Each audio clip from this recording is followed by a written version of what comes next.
لیکن نہیں بیٹے بتا تو سکی، جب سب نے ایک بار سلام کا جواب دیا تم نے دو بار جواب کیوں دیا ہے؟ آپ کہتے ہیں نہیں مانو گے، کہا نہیں۔ آپ کہتے ہیں ہاتھ پکڑا، پورچے سے ٹیلے پہ لائے، فرمانے لگے وہ سامنے بستی نظر آ رہی ہے؟ کہا ہاں۔ کہا وہ سامنے گھر دیکھ رہے ہو؟ کہا جی وہ بھی دیکھ رہا ہوں۔ کہا یاد کرو 4 سال پہلے تم اس دروازے پہ آئے تھے؟ کہا ہاں آیا تو تھا۔ کہا تم نے اس دروازے پہ سلام کیا تھا؟ کہ ہاں کیا تو تھا۔ کیا سوچ کے سلام کیا تھا؟ کہا میں نے یہ سوچا تھا سیدوں کا دروازہ ہے، سلام کر دوں کچھ دعائیں مل جائیں گی۔ کہا جب سلام کیا تھا تو جواب ملا تھا؟ کہا جواب تو نہیں ملا تھا۔ کہا پتہ ہے کیوں جواب نہیں ملا؟ کہا بیٹے مجھے نہیں پتا۔ آپ کہتے سنیے 4 سال پہلے جب آئے تھے تو اس وقت گھر کے اندر کوئی مرد موجود نہ تھا، میری ماں موجود تھی لیکن وہ جواب نہیں دے سکتی تھی۔ کہا بیٹے پھر تمہیں کیسے پتا؟ کہتے جب آپ نے سلام کیا تھا اس وقت میں عبدالقادر ماں کے شکم کے اندر موجود تھا، میں نے ماں کے پیٹ کے اندر تمہارے سلام کو بھی سن لیا تھا اور تمہاری آواز بھی پہچان لی تھی۔ کہا بابا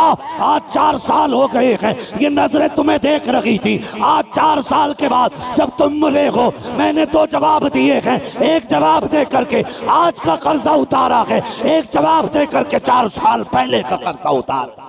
نعرہ تکبیر، نعرہ رسالت، علماء اہل سنت، مسلک اعلی حضرت، فائزان غازی، فائزان غازی، جشن غوث الورا۔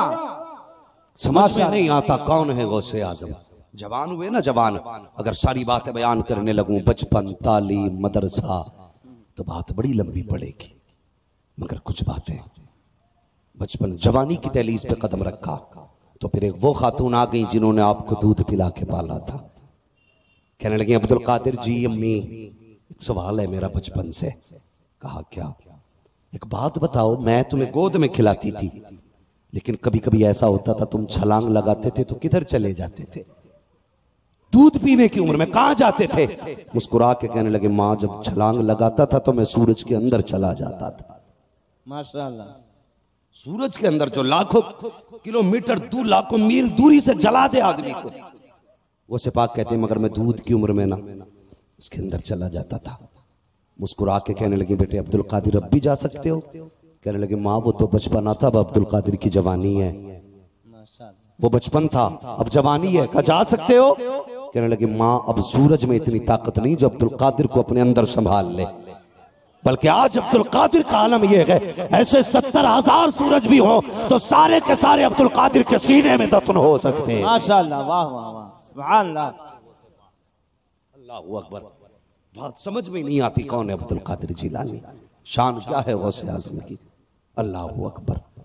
آپ اندازہ تو لگائیے سرکار غوث پاک کا، سوچ بھی نہیں سکتے، سوچ بھی نہیں سکتے۔ آپ دریائے دجلہ کے کنارے سے گزر رہے تھے تو ایک خاتون کو روتے دیکھا، کہنے لگے جاؤ اپنے مرید سے فرمانے لگے جا دیکھ یہ خاتون کیوں رو رہی ہے؟ مرید نے جا کے کہا اماں خیر تو ہے، اتنا کیوں رو رہی ہے؟ چیخ نکلی، اس نے کہا جا چلا جا، کیوں پوچھتا ہے میرے زخموں کو نہ کرید؟ کہا بات کیا ہے بتا تو صحیح۔ جب کہا نا بتا تو صحیح، چیخ نکلی، جب زور سے روئی نا غوث پاک خود آگے، کہنے لگے مائی خیر تو ہے؟ میں نے پوچھنے بھیجا تھا کوئی تکلیف؟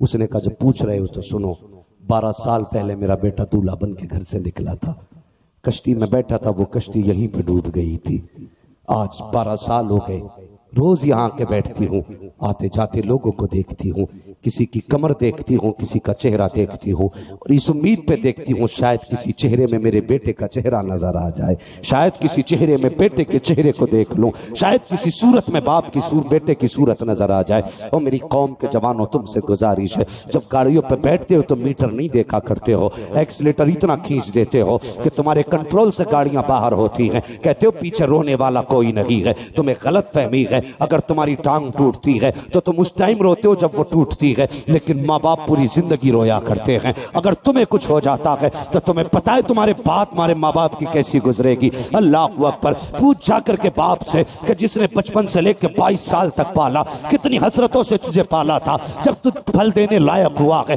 تو نے ایکسیڈنٹ کر کے اپنی موت کو گلے لگا لیا، وہ کم سے کم باپ کے آنسوؤں کا خیال کیا ہوتا۔ جب روڈ پہ چلا کرو تو باپ کی فکر کیا کرو، ماں کے آنسوؤں کا خیال کیا کرو۔ تمہیں کیا لگتا ہے تم قبر چلے جاؤ گے تو کہانی بیت جائے گی؟ نہیں، جب تم قبرستان